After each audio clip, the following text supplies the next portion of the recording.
Hello दोस्तों, मैं अभिषेक चंद्रा इस यूट्यूब चैनल पे आप सभी लोगों का स्वागत करता हूं। जैसा कि आपको पता होगा, कंप्यूटर की जो क्लासेस हैं आपका रेगुलर वे में चल रही हैं। और आज आपका जो क्लास होगा 14 होगा, जिसमें मैं आपको पढ़ाने चल रहा हूं। आप ध्यान देंगे यहाँ पे। आज परीक्षा उपयोगी महत्वपूर्ण तथ्य क्या होता है। परीक्षा उपयोगी महत्वपूर्ण तथ्य सबसे पहले आप बहुत ही इंपॉर्टेंट चीज़ें आज आपको पढ़ाई जाएंगी जो आपके पेपर से रिलेटेड रहेंगी, और ये सब पेपर में आपके आने वाले हैं। जैसे यहाँ पे लिखा गया है, भारत द्वारा निर्मित पहला कंप्यूटर कौन था, तो उस कंप्यूटर का नाम था सिद्धार्थ कंप्यूटर। कौन सा? सिद्धार्थ कंप्यूटर था। यदि आपसे क्वेश्चन पूछा गया कि भारत द्वारा निर्मित पहला जो कंप्यूटर था, उस कंप्यूटर का क्या नाम था? सिद्धार्थ कंप्यूटर था। उसके बाद होता है सी डैक के निर्देशक। सी डैक जो आपका होता है, इसके जो निर्देशक कौन थे, तो यहाँ पे जैसा कि लिखा गया है, विजय पांडुरंग भटकर भटकर इन्हें भारतीय सुपर कंप्यूटर का जनक भी कहा जाता है। डी सी डैक के निर्देशक और भारतीय कंप्यूटर का जनक जो है, इन्हें कहा जाता है। उसके बाद आपका होता है फ्लोरोस्वर सुपर कंप्यूटर बनाया था कौन? नन। नन का जो फुल फॉर्म होता है, यहाँ पे आप कह सकते हैं नेशनल एरोनॉटिक लाइब्रेरी, और ये कहाँ पे था? बंगलोर में था। कहाँ पे था ये? बंगलोर में था। उसके बाद होता अनुपम सुपर कंप्यूटर बनाया गया। अनुपम सुपर जो कंप्यूटर बनाया गया वो कहाँ पे बनाया गया? तो BARC, जिसका फुल फॉर्म आपका होगा भाभा ऑटोमेटिक रिसर्च सेंटर। कहाँ पे होगा? भाभा ऑटोमेटिक रिसर्च सेंटर में बना था। उसके बाद होता वर्तमान में भारत का सबसे तेज सुपर कंप्यूटर कौन सा है। यदि आपसे पूछा जाए कि भारत में वर्तमान में भारत का सबसे तेज सुपर कंप्यूटर कौन सा है, तो कौन सा है? एरावत। कौन सा है? एरावत, जिसको किसने बनाया था? सी डैक ने बनाया था। उसके बाद होता प्रथम डिजिटल कंप्यूटर सर्वप्रथम US द्वारा विकसित किया गया था। जो प्रथम डिजिटल कंप्यूटर था, किसके द्वारा किया गया था? US द्वारा विकसित किया गया था। उसके बाद आपका होता है संसार का पहला गणना यंत्र कौन सा था, तो जो पहला गणना यंत्र था उसका नाम था अबेकस। टिम कैमर द्वारा सर्वप्रथम प्रयोग किया गया था। किसके द्वारा? टिम कैमर द्वारा जो है क्या किया गया था? ये प्रयोग किया गया था। और ये जो है अबेकस टिम कर्नल द्वारा सर्वप्रथम प्रयोग किया गया था। हाइब्रिड कंप्यूटर में किसका प्रयोग होता है, तो हाइब्रिड जो कंप्यूटर होता है वो डिजिटल प्लस एनालॉग कंप्यूटर को मिलाकर बना होता है। जो हाइब्रिड कंप्यूटर होता है डिजिटल कंप्यूटर को मिलाकर बना होता है। आगे जो आपका होता है माइक्रो प्रोसेसर का आविष्कार किस कंपनी ने किया था। दोस्तों बहुत इंपॉर्टेंट क्वेश्चन है, और आपसे पूछा भी जा सकता है कि माइक्रो प्रोसेसर का आविष्कार किस कंपनी ने किया था, तो जिस कंपनी ने किया था उस कंपनी का नाम था इंटेल 4004। क्या था? इंटेल 4004। फिर होगा चिप का आविष्कार किसने किया था, तो चिप का जो आविष्कार किया था फिडको फिगिन एंड टेड हॉफ ने किया था। IBM क्या है?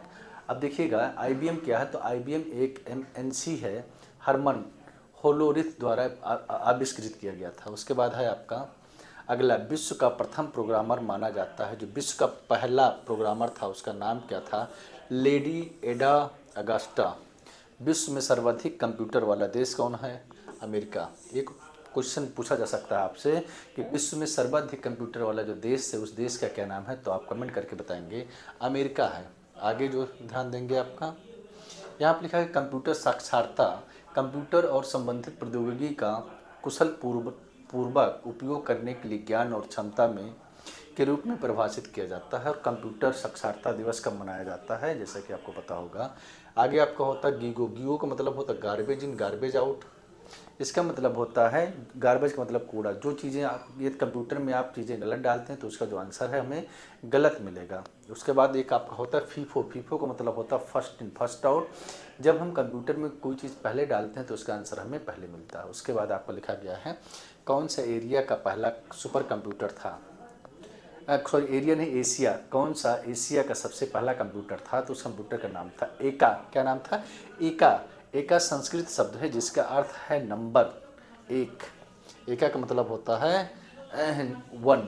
उसके बाद लिखा गया है भारत के सबसे युवा एवं पहले multi petaflop super computer Pratyush का प्रयोग किस उद्देश्य के लिए किया गया था, तो मौसम के पूर्वानुमान के लिए। एयर एरा वर्ट PSI की गति क्या है, तो R मैक्स होता है और इसकी जो गति होती है 8.50। आगे आपका होता है एरा वाट PSAI को कब और किसने विकसित किया गया था, तो किसने कब हुआ था 2023 में, और किसने किया था, नेटवर्क टेक्नोलॉजी। अगला जो क्वेश्चन है आप ध्यान देंगे यहाँ पे CPU की गति को किस में मापा जाता है, ये भी क्वेश्चन आपसे पूछा जा सकता है। जो CPU हमारा होता है इसे हम कहते हैं सेंट्रल प्रोसेसिंग यूनिट, इसकी जो गति होती है किस में मापा जाता है, हार्टेज, MIPS, MFLOPS इत्यादि आदि में मापा जाता है। उसके बाद होता है आपका MFLOPS का संक्षिप्त रूप मीन्स कह सकते हैं शॉर्ट फॉर्म। अब इसका जो है आप जाने कि फुल फॉर्म क्या होता है, तो इसका जो फुल फॉर्म होता है मिलियन फ्लोटिंग पॉइंट ऑपरेशन पर सेकंड। क्या होता है, मिलियन फ्लोटिंग पॉइंट ऑपरेशन पर सेकंड होता है। फिर आपको तो मोबाइल फ़ोन का आविष्कार किसने किया था, बहुत ही इंपॉर्टेंट क्वेश्चन होगा। हमें लगता है कि आप सभी लोग मोबाइल चलाते हैं, लेकिन किसी को नहीं पता होगा कि मोबाइल का आविष्कार किसने किया था। तो मोबाइल का जिन्होंने आविष्कार किया था उनका नाम था मार्टिन कूपर। क्या नाम था, मार्टिन कूपर नाम था जिन्होंने मोबाइल का आविष्कार किया था। देश का प्रथम कंप्यूटर साक्षर जिला कौन सा था, तो मल्लमपुरम केरल में है। यदि हम बात करें देश का प्रथम कंप्यूटर का साक्षर जिला कौन सा था, मल्लमपुरम, और ये कहाँ पे था, केरल में था। आगे जो दिया गया, भारत में पहला कंप्यूटर कब और किसके द्वारा स्थापित किया गया था। भारत में पहला कंप्यूटर कब और किसके द्वारा स्थापित किया गया, तो 1956 में भारतीय सांख्यिकी संस्थान कलकत्ता द्वारा भारत में कंप्यूटर का प्रथम प्रयोग कब और कहाँ किया गया, तो 16 अगस्त 1986 को बेंगलुरु के प्रधान डाकघर में किया गया। भारत में कंप्यूटर का प्रथम प्रयोग कब और कहाँ किया गया, कब किया गया, 16 अगस्त 1986 को बेंगलुरु के प्रधान डाकघर में किया गया था। अगला जो क्वेश्चन है, भारत का प्रथम कंप्यूटरीकृत डाकघर कहाँ है, तो नई दिल्ली में है। कहाँ पे है, नई दिल्ली में है। अगला जो है, कलकत्ता और मैथमेटिकल सोसाइटी द्वारा किसको भारत में कंप्यूटर के जनक के रूप में मान्यता दी गई, तो समरेंद्र कुमार मित्रा को। किसको दी गई, समरेंद्र कुमार मित्रा को दी गई। अगला जो क्वेश्चन ध्यान देंगे, भारत में पहली बार कौन सा कंप्यूटर खरीदा गया, तो भारत में जो पहला कंप्यूटर खरीदा गया कब, 1956 में हेक्टुयम, और इसकी जो कीमत थी 10 लाख रुपए, और कहाँ से खरीदा गया, अमेरिका से खरीदा गया। तो ये क्वेश्चन पूछा जा सकता है कि भारत में पहली बार कौन सा कंप्यूटर खरीदा गया, तो उसका कब खरीदा गया, 1956 में, और उस कंप्यूटर का नाम क्या था, हेक्टुयम, और इसकी जो कीमत थी लगभग 10 लाख रुपये थी, और ये कहाँ से खरीदा गया, अमेरिका से खरीदा गया।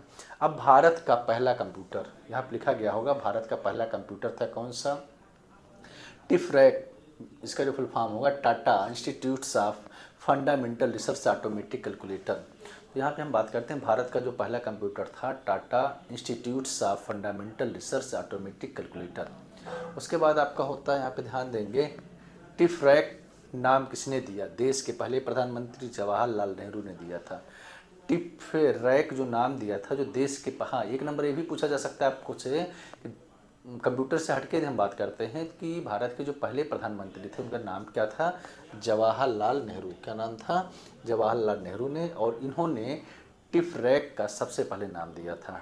टिफरैक ने कब काम करना शुरू किया था, तो टिफरैक ने जो है 1956 से लेकर 1965 तक जो है काम करना शुरू किया था। उसके बाद होता है डिजिटल डिवाइडर। क्या है, कंप्यूटर तथा इंटरनेट का प्रयोग करने वाले तथा इससे वंचित रहने वाले लोगों के बीच का अंतर डिजिटल डिवाइडर कहलाता है। अब ध्यान से सुनेंगे आप लोग, कंप्यूटर तथा इंटरनेट का प्रयोग करने वाले तथा इससे वंचित रहने वाले लोगों के बीच का अंतर डिजिटल डिवाइडर कहलाता है। डिवाइडर का मतलब ही आप समझते हैं क्या होता है, जिसे कहते हैं बीच से। फिर होता है कंप्यूटर की किस पीढ़ी में प्रोग्रामिंग के लिए यांत्रिक मैकेनिकल भाषा का प्रयोग किया गया, तो वो जो था पहली पीढ़ी।